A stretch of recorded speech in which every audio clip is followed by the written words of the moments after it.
When I was 8 years old, I saw a door in the middle of a cornfield, and the next day, my neighbor's entire family was dead. It was a plain wooden door, standing upright without hinges, frame, or wall, just there, like someone had dropped it from the sky. No wind moved it, no sun cast a shadow behind it. I ran home screaming. By morning, the door was gone. That was the last time anyone in Gliniska questioned why we didn't have them. You'd think it'd be a strange thing, growing up in a town without doors. But when you're a kid, what you're born into feels normal.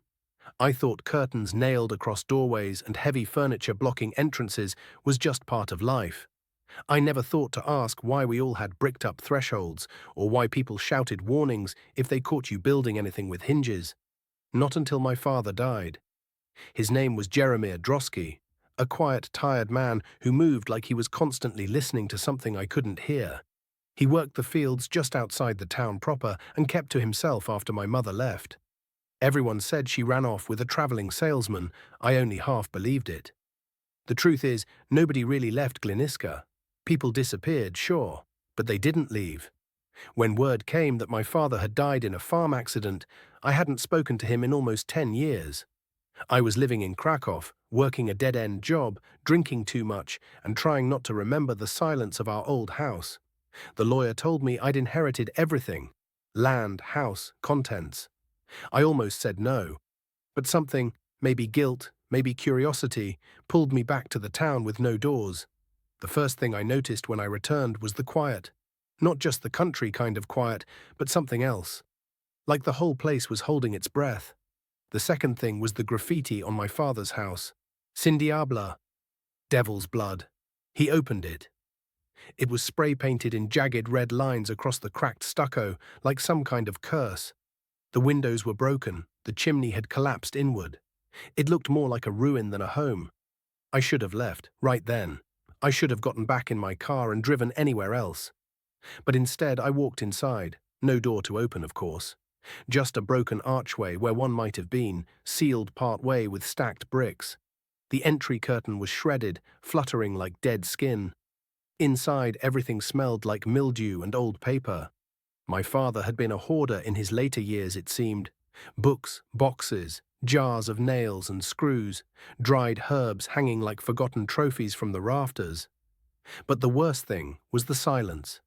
The air felt thick in a way I couldn't explain, like the house was remembering something it didn't want to say. In the corner of the living room, I found a photo of him I'd never seen before. He was standing with 2 teenage boys and a man in priest's robes. They looked afraid, not of each other, but of something behind the camera. That night, I slept in my car. I woke up around 2 a.m. to a sound I hadn't heard in decades. Knocking, 3 sharp raps, wood on wood. My heart seized. I looked at the house. There was no door, no porch, no one. Just the wind curling through the grass. I tried to laugh it off, just the car creaking, maybe a branch falling. But then I saw them, footprints, dozens of them, all around the car, stamped into the dirt. Bare feet, some small, some massive, and all of them faced the house. The next morning, I went into town, desperate for answers. Most people shut their doors, figuratively of course, when I asked about my father. Some crossed themselves, others whispered Chindiabla and walked away. Only one person spoke to me at length, an old mechanic named Zarek who remembered me from childhood. "They hate your father because he opened it," he said, nursing a bottle of beer while staring into nothing. Opened what? He looked at me like I was slow. The door, the real door, the one that called it here. I waited. He didn't continue. I had to ask. It? He leaned closer, his breath sour and sad. "Slepnik," he whispered. "The one who knocks, the one who's looking." I asked if it was a ghost, a demon. He just shook his head. "It doesn't matter what it is, it knocks. If you open, you're gone. If it thinks the door might be the one, it tries to go through. That's why we got rid of them, all of them, long ago." I asked how it started. "Your father," he said, "when we were teens. He and a few others thought it was a joke. Found the old farmhouse, heard the rumors, opened the locked cellar. And," his eyes glistened, "only one came back, your father." I returned to the house that evening with trembling hands. I had to know. had to see for myself. That's when I found the journal, stuffed behind loose boards in the attic floor, sealed with wax and bound in cracked leather. I flipped it open and felt my stomach turn. Sketches, dozens of them, all of doors, some ornate, some crude, all labeled with dates, locations, and horrifying notations. Knock at 1:33 a.m. answered. Family vanished. Did not open. Blood under threshold. Cried when I closed it, said Papa. Each entry more frenzied than the last. One sketch matched the door I saw in the cornfield all those years ago. Beneath it, in shaky hand, Slepnik is not evil, just lost. That night I heard it again. 3 knocks. Not on the house, not on the car. From behind me, inside. I didn't move. I couldn't. The knocks echoed again, 3 sharp raps, impossibly close, like someone was behind me, just inches from my spine. But there was no door in the house, no frame, no surface for knocking, just shadow and silence. I turned around slowly, afraid my own body would betray me. My breath sounded too loud, my heartbeat a war drum in my chest. No one was there, but the curtain hanging in the hallway, the one covering the old pantry, was gently swaying, though there was no breeze. I stared at it for a long time, then walked toward it like I was moving underwater. I pulled it aside. Nothing, just old shelves, broken jars, and the faint smell of spoiled potatoes. I laughed. It wasn't relief. It was madness. That night, I didn't sleep at all. By morning, I was desperate for any rational explanation. Maybe the town had always been weird, and my mind was playing tricks on me. Maybe grief over my father was making me see things. Maybe the sleep deprivation was catching up. Then I found the newspaper clippings in my father's closet. Dozens of yellowed pages taped in neat rows. All local, all with headlines like "Teenager vanishes after knocking incident." No signs of forced entry. Entire family missing. Parish massacre leaves only ashes. And one in particular that chilled me to my bones. Local priest breaks tradition, reinstalls church doors.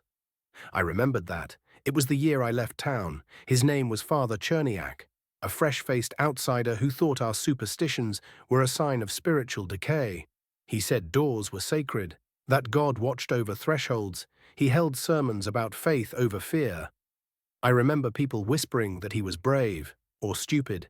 He reinstalled the twin oak doors to the Church of St. Agnieszka in the fall of 2009. That same night, they say the bells rang 12 times at midnight. No one pulled the rope. By sunrise, the church was a black husk, burned from within. The bells were found melted into a puddle on the stone floor. No sign of the priest, only ashes. I returned to the church ruins that afternoon. The stone steps were cracked, weeds pushing through like nature was trying to reclaim it. The foundation was still intact, but the roof had collapsed. Birds had built nests in the rafters. It smelled like rust and history. But the strangest part, the door frames were intact. Burned black, yes, but unbroken. The outline of the doors was scorched into the stone, like the fire had respected their shape, like it feared them. I stepped closer. Scratched into the frame in near illegible slashes was a single word. Wrong. I stumbled back, heart pounding. That word haunted me the rest of the day. Back at the house, I continued combing through my father's journal. The pages had grown more erratic toward the end. His handwriting trembling, ink smeared by what might have been tears. It follows patterns, but it's not random. It looks for something. A door that feels like home. It thinks I have it. But I don't. I never did. It knocks now without wood. It knocks inside me. I flipped to the very last page. A drawing. It wasn't a door. It was a coffin, with hinges, and something scrawled beneath it in frantic, shaky lines. I had to give it a door. It wouldn't stop. It needed one that mattered. I drove to the cemetery. It wasn't locked, just a rusted gate pushed inward by time. The path to my father's grave was overgrown, his headstone the only one recently placed. But the ground looked wrong, disturbed, like it had been dug up, then filled again in haste. My breath caught in my throat. I dropped to my knees and brushed away the dirt at the base of the headstone. The earth was soft, loose, like it didn't want to keep secrets. That's when I noticed the wood, just below the surface, but not casket wood. not stained or lacquered. It was splintered pine with brass hardware. A door. My father had been buried beneath a door. I scrambled back, trembling. My brain screamed, "This is insane," but my body remembered something my brain couldn't. A knocking sound.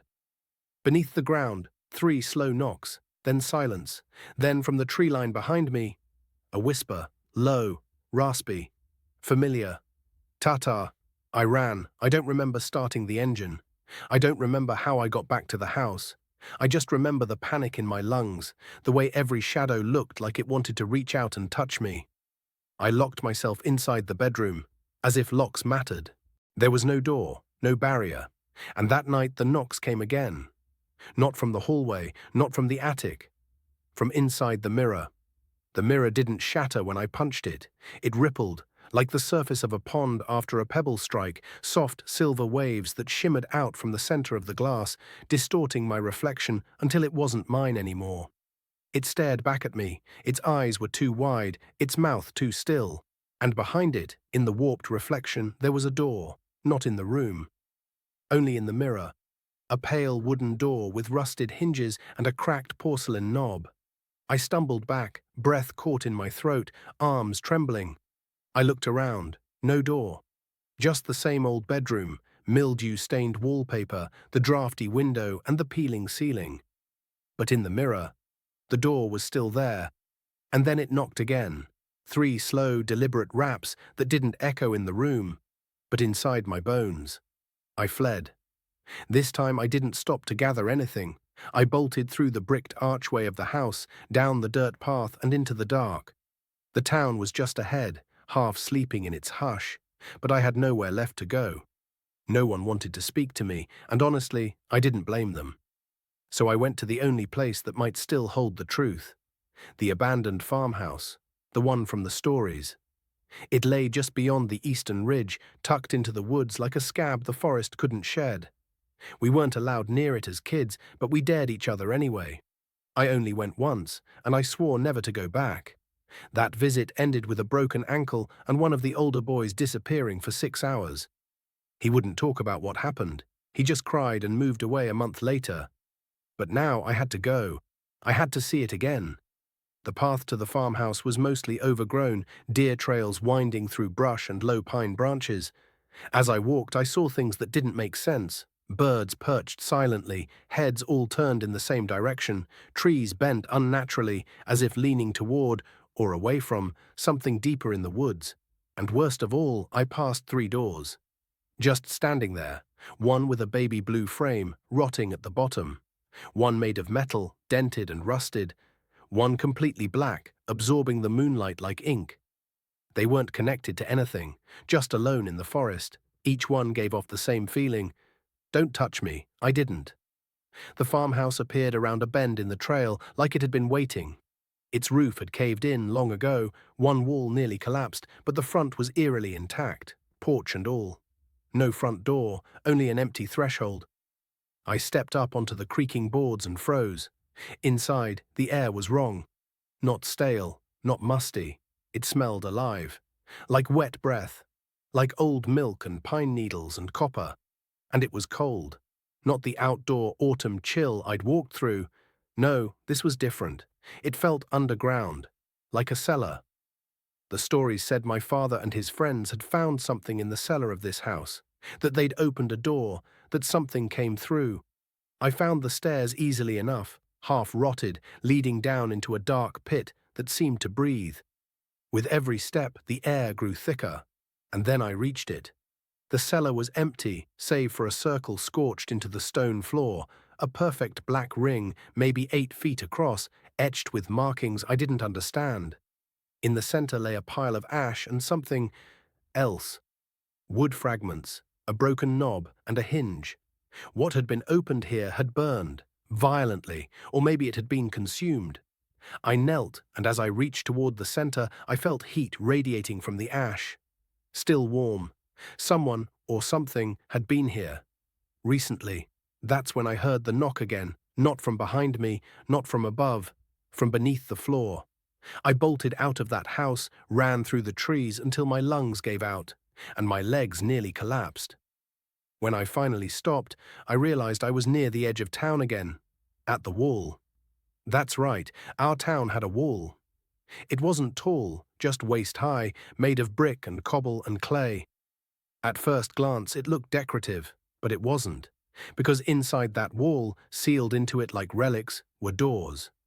Hundreds of them, some upright, some sideways, some partially smashed or broken, all cemented into the structure like offerings. As kids, we called it the dead house. We weren't allowed near it. But now I realized what it truly was. A prison, not for people, for doors. I found an entry in my father's journal about it. I hadn't noticed it before. They think bricking them up stops it. But it doesn't. Slepnik remembers them, feels them. He just doesn't know which is the one.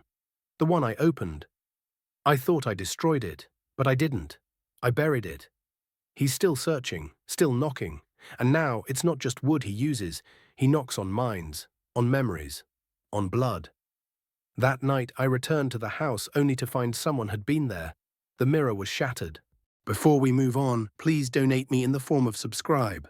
But the shards hadn't fallen. They were suspended in mid-air, hovering like snow caught in a moment of stillness. And behind the floating pieces, in the void of the broken glass, the door was still visible. It had opened. I stepped forward, unable to help myself, and from the blackness behind the door, something stepped out. Tall, slouched, wrapped in shadows like old coats, no face, no eyes, only a mouth that hung half open, dry and trembling. It raised one long, jointless hand and touched the air beside me. It didn't speak, but I heard its voice inside my skull. You are his, you are not him. But you remember. Let me in. I couldn't move. Its voice wasn't a sound. It was a sensation, like fingers dragging along the grooves of my brain. Every syllable felt like an itch I couldn't scratch, a pressure building behind my eyes. Let me in. It wasn't a request. It wasn't even a threat. It was something worse, familiar. My body obeyed instinct. I threw the nearest object, a wooden chair, at the mirror. It passed through the floating shards, vanished into the dark beyond the door, and never hit the ground. No crash, no splintering wood. Just gone. The thing stepped forward. And then it stopped. Its hollow mouth twitched. It sniffed the air like a dog scenting something wrong. Then it tilted its head, not at me, but at the wall behind me. It whispered something I couldn't understand and retreated, back through the door. The mirror shards fell all at once, clattering to the floor in a chaos of broken glass. And then it was gone. I locked myself in the attic. There were no mirrors up there, no frames. Just cobwebs, old furniture, and crates of forgotten things. I sat for hours, knees pulled to my chest, trying to breathe like a normal person again. I had seen something impossible. Something my father had known about. He'd seen it too. He'd lived with it. I searched through the attic by candlelight and found a trunk tucked under an old tarp. Inside were cassette tapes, dozens of them, each labeled by date, some spanning back 20 years. I found a recorder buried beneath the pile. The batteries were corroded, but I replaced them with fresh ones from the basement and pressed play on the most recent tape. August 18th. He came again last night, knocked on the wall this time. I think he knows the real door is gone, but he doesn't understand why. He doesn't understand death. He's not evil. He's just searching. He wants something he can't have. Something I gave him once, a threshold, a name. I told him to go, that he didn't belong here anymore. But he won't leave, not until I open another door. There was a long pause, then my father's voice, quieter, fragile. If you ever hear this, Marek, I'm sorry. I tried to keep you out of it. But it was always going to come back to you, because you remember, and because you have my blood. He can smell the blood. I didn't sleep that night. Instead, I listened to tape after tape. I heard my father's descent, rational at first, clinical, then shaken, then terrified. He mentioned nightmares, black doors that appeared in his dreams and turned to ash when he touched them. Sleepless nights, visits from Slepnik, who never spoke, only knocked. Sometimes he didn't knock on wood at all. Sometimes he knocked on windows, or mirrors, or people. That next morning, I awoke in the attic despite not remembering falling asleep. And on the wall beside me were three small bruises, in a perfect line, as if three long fingers had gently pressed into my skin while I slept. My blood ran cold. I checked the attic door, bricked off like the rest. No entry, no way in. But he'd been here, he'd touched me, and something had changed. I started hearing things, voices under the floorboards, breathing behind curtains that didn't move, a constant low hum that pulsed at the edge of hearing, always coming from behind me. I saw my mother's face in the hallway mirror. She died 12 years ago. She was smiling. I went to see the only person in town who might still remember, Mateusz Przybor, my father's oldest friend. He was one of the original boys who had entered the farmhouse, the one who never spoke about it. He still lived in town, holed up in a shed behind the old lumber yard. I found him there, hunched over a table with strange symbols carved into the wood. Dozens of candles burned around him, their wax melted into a single shivering pool. He didn't look up when I entered. He just said, "He's knocking on you now, isn't he?" I froze. "How did you know?" He turned, face gaunt and eyes ringed with sleeplessness. "Because it's what happened to your father. It starts small, the sounds, the dreams, the bruises. Then you start to remember things that never happened." He pointed to a spot on my arm. "Let me guess, 3 marks, like this?" He rolled up his sleeve. "Same bruises, same spacing." "They're not bruises, they're invitations." "To what?"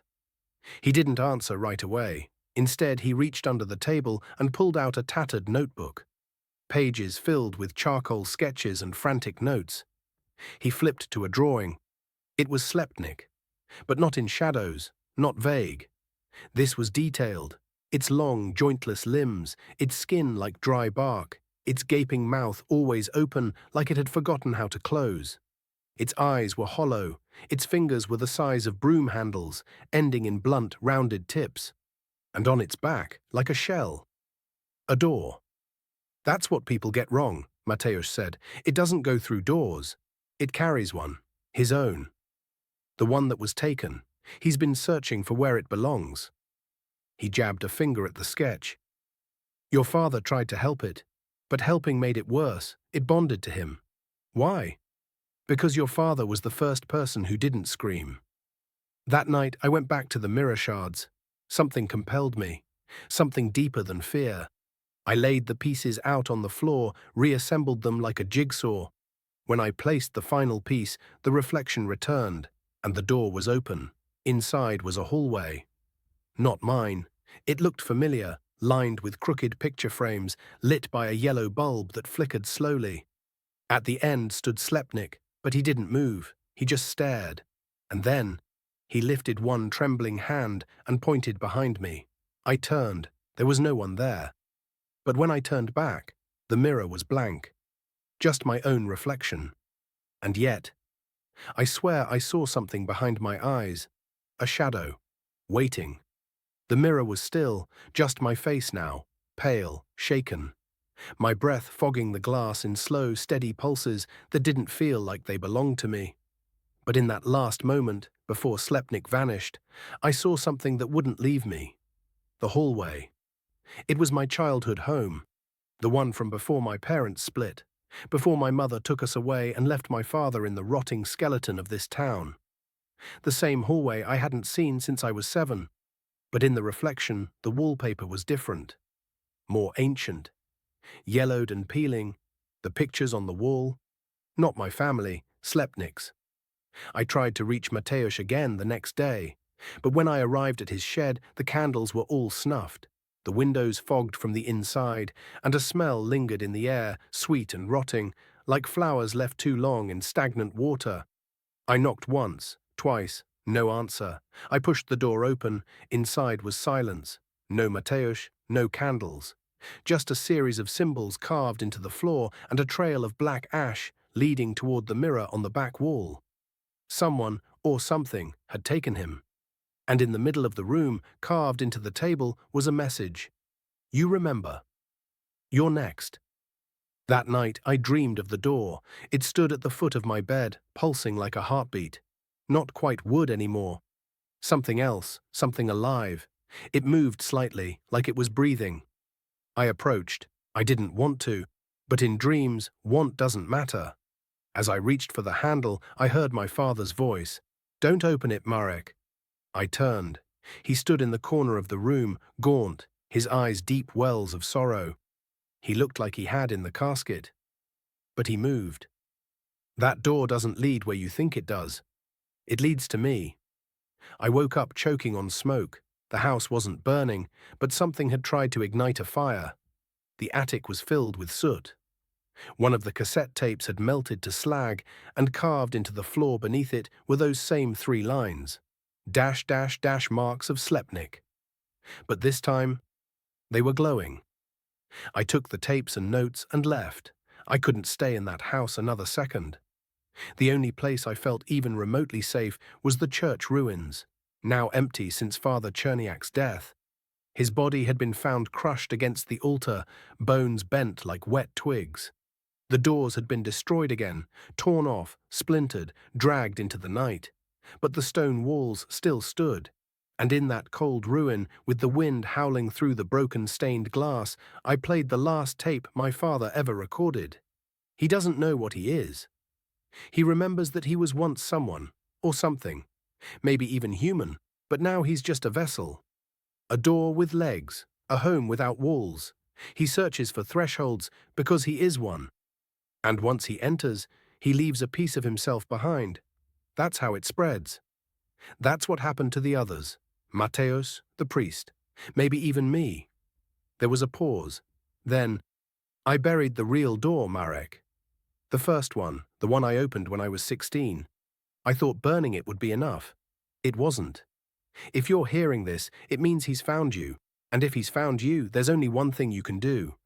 Finish it. Bring him home." I didn't understand what that meant until I looked at the photo. One of the last family pictures we'd taken, me, my sisters, my mother, and my father, standing outside that old farmhouse. I hadn't noticed it before, but in the corner of the photo, half hidden behind the porch beam, was something that didn't belong. A figure, tall, bent, watching. Slepnik had always been there, even then. I returned to the farmhouse. It was time to find the original door, the one my father buried. The cellar was darker now, like the shadows themselves had weight. I brought tools, shovel, crowbar, salt, matches. I began digging in the center of the scorched circle. The soil came up dry, then damp, then black with old soot. And then wood. Charred, half-rotten, but still intact. The door, its knob was melted, its frame splintered. But when I touched it, a sound echoed around me, not from outside, inside my head. "Tata?" That voice, it was Slepnik. But he didn't sound monstrous. He sounded like a child, lost, yearning. The basement floor began to tremble, dust fell from the ceiling, the candle I'd lit blew out without wind. And then the doorway behind me changed. It wasn't the cellar stairs anymore, it was the hallway from the mirror, the crooked frames, the flickering bulb. And at the end, Slepnik stood with his hand outstretched. He didn't move, he didn't speak. He just waited. And I realized something. He didn't want me. He wanted the door, his door, the one he had carried on his back for decades, searching for its place. And now I had found it. I dragged the door across the cellar inch by inch until it aligned with the false hallway. It slid into place with a shuddering groan, like something ancient being unlocked. Slepnik stepped forward. For the first time, he didn't pass through. He entered his home. And as he crossed the threshold, the hallway behind him brightened. The crooked frames straightened, the walls repaired themselves, the flickering bulb glowed steady. And then he turned. His face, still faceless, softened somehow, and he said one word, "Tata." Then the door closed behind him. The cellar went still, no tremors, no voices, no knocking, just silence. I climbed out into the dawn, exhausted, blistered, but whole. The town was still, but different. For the first time in decades, the fog had lifted. Birdsong returned, and the wall, the one filled with bricked-up doors, was crumbling. The mortar had turned to dust. The doors lay scattered on the ground like discarded puzzle pieces. The curse was broken. Slepnik had gone home. I thought it was over. I walked back through the silent streets of my childhood, watching the morning light spill through cracked windows and broken walls. There were no doors left in the town, only memories of where they once were. For the first time, I understood why. Slepnik had been searching, wandering, trying to find the door that would take him home, and I had given it to him. So why did I still feel watched? The house was colder now, even in daylight. It breathed differently. The rooms echoed in a new way, hollow, like they were missing something they'd never get back. I found myself drawn to my father's room again, now cleared of broken furniture and blood. I sat at his old desk and opened the final drawer. There was one last photograph inside. It wasn't of our family. It was a picture of him, Slepnik, but not in his monstrous form. This was an old photo, grainy and worn, showing a young man with long limbs and a crooked smile standing beside a much younger version of my father. On the back, scrawled in faded pen, Pyotr Drosky, May 1972. My heart stuttered. Drosky. He was family. I went to the graveyard the next day, scanning the weather-worn headstones. My father was buried near the back, under a crooked pine that seemed to lean protectively over the plot. Just beside it was another grave, almost completely overtaken by weeds and moss. I cleared the stone. Pyotr Drosky, 1954 to 1972. Taken too soon, remembered always. He died the same year the farmhouse legend began. 16 years old. Same age my father was when he opened the cursed door. Back at the house, I went through the tapes again. Some of the earliest ones were almost inaudible, buried under static. But one fragment caught my ear. A soft voice, my father's, barely holding it together. He wasn't a monster. He was my brother. It wasn't just about the door, it was about what came through. Slepnik wasn't summoned by accident. He wasn't some wandering demon. He was what remained of Pyotr, my uncle, and my father had spent his life trying to undo what he had done. I tried to piece it together. The boys had dared each other to enter the abandoned farmhouse, a door had been opened, and something ancient had attached itself to Pyotr, transformed him. When the others fled, Pyotr stayed behind, and was never seen again. Only Slepnik remained. But now something else had changed inside me. I noticed it in the mirror first, not in my face, in my eyes. There was a depth that hadn't been there before, a shadow behind the iris that flickered when I looked too long, like something small and patient was watching from deep inside. The bruises on my arm faded, but in their place came dreams. Dreams of narrow corridors, endless doors stretching on forever, and a heartbeat that was not my own. A week passed. I didn't leave the house, couldn't. Every time I tried to step outside, the air pressed against me like an invisible wall. The fog had lifted for the town, yes, but it hadn't left me. I started seeing reflections that didn't belong. A second shadow behind me in the window. A face just out of frame in photographs. Not Slepnik, not Pyotr. Someone else. It happened again during the night. I woke to the sound of something scraping, not scratching, scraping, like nails dragged across tile.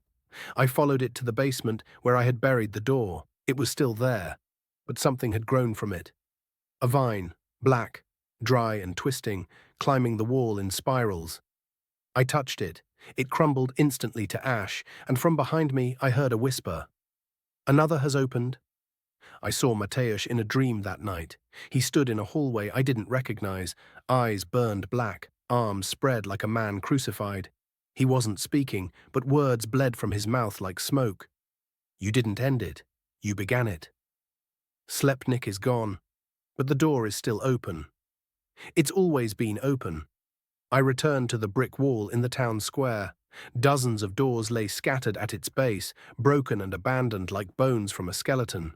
I noticed one that hadn't been there before, a tall, pale door, perfectly intact. The knob gleamed. I reached for it. Not because I wanted to, but because I knew I had to. As soon as I touched it, the door breathed, and I understood. Every door that was ever removed had to go somewhere, and now they were returning. Not as portals, as people. I began researching. The townsfolk had always blamed the Droskys, but their fear wasn't entirely irrational. The curse had spread from my family's land, yes, but it had also changed shape over the years. What began as one door had become many. One entity had become a legion. Each encounter, each disappearance, each child who vanished after opening a mirror or listening to a knock at the wrong time, those weren't isolated events, they were recruitments. I called my sister in Warsaw. She answered on the second ring. "Marek?" she asked, groggy. "It's late. What's wrong?" "Have you seen anything strange?" I asked. "In your dreams?" "In the mirrors." There was a long pause. Then, I thought I was going crazy. "What did you see?" "Someone behind me, in the bathroom mirror, tall, silent, like they were waiting." A beat. "Marek." "What's happening?" I couldn't answer her, because I didn't know anymore. The curse hadn't ended when Slepnik left. He had simply opened the final door, and something else had stepped through. There's a word in Polish, prog. It means threshold. Not just the physical lip of a doorway, but a liminal space, a crossing between one world and the next. That's what I am now. A prog. I tried to leave town again, packed my things, got in the car, turned the ignition. It stalled. I tried again. The engine roared, then died, sputtering out like a drowned match. I sat there, staring out through the cracked windshield at the street ahead. No traffic, no wind, no birds. And then, directly ahead, a man stepped into the road. Thin, grey, wearing a long black coat that fluttered even though the air was still. His face was hidden beneath a hood. He held something long and wooden strapped to his back. A door, not like a pack. More like it was part of him. Bolted to his spine, nails visible through his ribs. He tilted his head at me, and slowly, he lifted a hand. Not to wave, to knock. Once, twice, 3 times. Then he vanished. I abandoned the car, ran back to the house, locked the shutters, though I knew it wouldn't matter. There are no doors here, just thresholds and things that know how to cross them.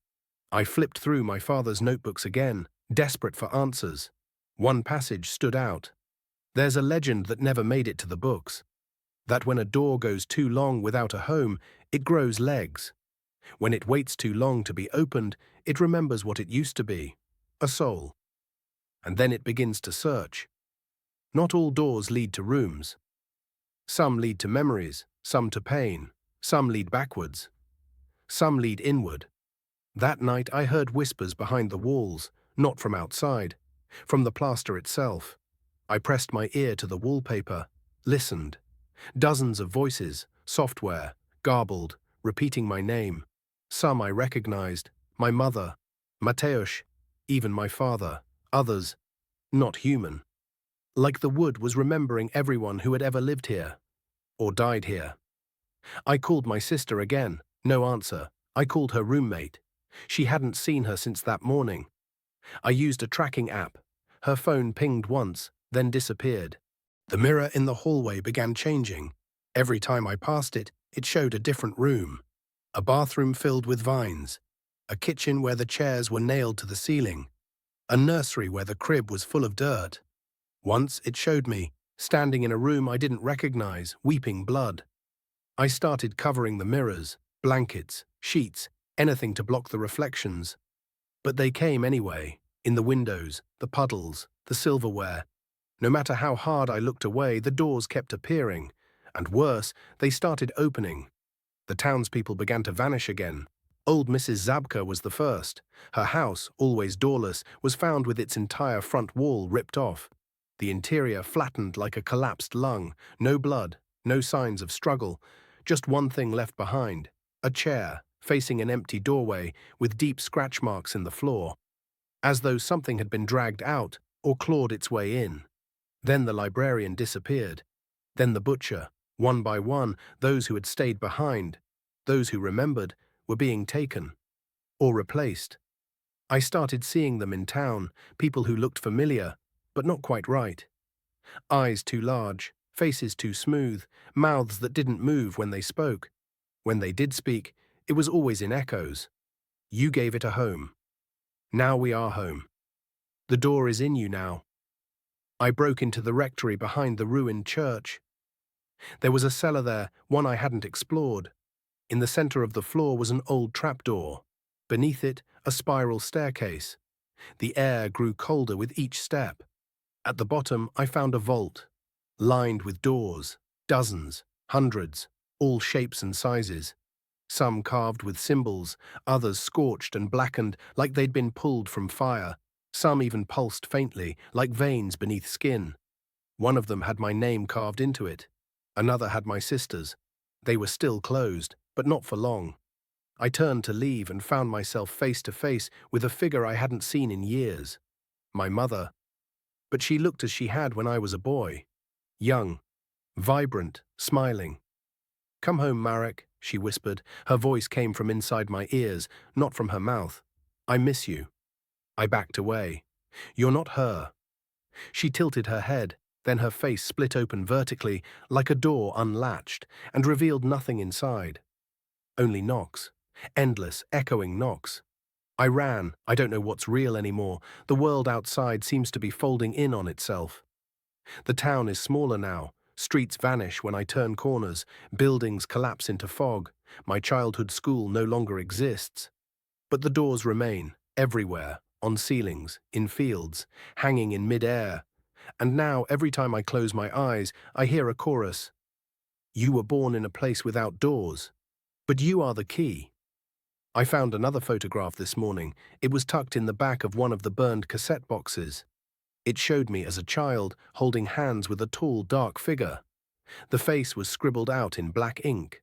On the back, in my father's handwriting, "He chose you." I am not just remembering anymore. I am becoming. I feel the frame forming under my skin, the hinges in my shoulders, the grain of wood in my spine. The door isn't behind me anymore, it's inside me, waiting to be opened. The sun never rose today. I sat on the porch of my father's house and watched the world grow dim. Not from clouds, not from fog, but from something beneath the light, eating it like rot spreading beneath skin. The town has changed completely. No more buildings, just doors, everywhere. They stand like gravestones, freestanding, unconnected to anything, swaying in wind that doesn't exist. Some are open, revealing pitch blackness. Others stay shut, pulsing with soft, organic creaks. Each one feels like a heartbeat. Each one is watching me. I heard my sister's voice this morning. It came from behind the boarded-up fireplace. "Marek," she whispered, "it's so dark here." I pried the boards off with my hands, tore my nails bloody. The space behind the bricks was no longer a chimney. It was a tunnel, damp, breathing, covered in roots that curled into shapes like hands. At the far end, I saw her, emaciated, pale, eyes sunken like wet marbles in a doll's skull. But it was her. "Come in," she said. "It's the only way to find me." I stepped forward, and the fireplace slammed shut behind me. The tunnel led to a staircase made of bones. Each step creaked like an old voice trying to speak. Each breath I took tasted like iron and mildew. At the bottom was a single wooden platform. On it stood the door from our old farmhouse, the one my father opened all those years ago. The one that began everything. There were people standing in front of it. Not just townsfolk, all the lost. Mateusz, Father Cherniak, the librarian, even old Mr. Bartek, who vanished when I was 9. They stood motionless, heads bowed, as though praying to the door. I stepped closer. Their eyes snapped open in unison. All black. All empty. "Welcome back, Marek. Before we move on, please donate me in the form of subscribe. You were the first, and now you'll be the last." The door opened. I didn't touch it. I didn't need to. It wanted me. Inside was not darkness, but memory. I walked through and felt myself split. One part of me stepped back into my childhood bedroom. My mother singing lullabies down the hall, the warm scent of bread baking. Another part of me stepped into a burning field of doors stretching into the sky. Another into the church where Father Cherniak screamed as Slepnik tore through stained glass. And another part walked into the farmhouse where 2 boys stood frozen before an open door, one laughing, the other weeping. "Pyotr," I whispered. He turned, not the monster, not Slepnik, just a boy. 16, tall, scared. He looked at me. "I never meant to stay." I never meant to bring it. What was it? He lowered his gaze. A mirror, of everything we hide. It doesn't come from behind the door. It comes from you when you open it. I woke up back in my father's house, but not as myself. I stood taller. My limbs moved like they weren't entirely mine. My spine creaked when I turned my head. I walked to the hallway mirror and saw a door where my face should be. There was a knock at the front wall. 3 slow raps. The knock didn't echo, it rippled. I walked toward it. My fingers reached for the knob that wasn't there. Instead, I placed my hand flat against the wall, and the wall began to peel open like skin. On the other side stood my sister, but she was whole again, healthy, afraid. "Marek?" she said. I nodded. "Is it really you?" I couldn't speak, not with words, but I opened the door in my chest, and she stepped through me. I remember screaming. Or maybe she did. I don't know where she went. I only know the door inside me closed and locked. The house collapsed hours later, the doors with it. The town is quiet again, but I remain, walking the outskirts, watching, waiting. Because I am a door now, not a creature, not a ghost, a threshold. They say towns like mine disappear. They don't. They just shift, into the spaces between places, into memories, into you. So if you ever hear a knock, and there's no door there, if you ever dream of corridors you don't recognize, if you ever see someone in the mirror you don't remember being, just remember, we didn't grow up without doors to keep things out. We did it to keep something in, and I was the one who let it out. Before we move on, please donate me in the form of subscribe.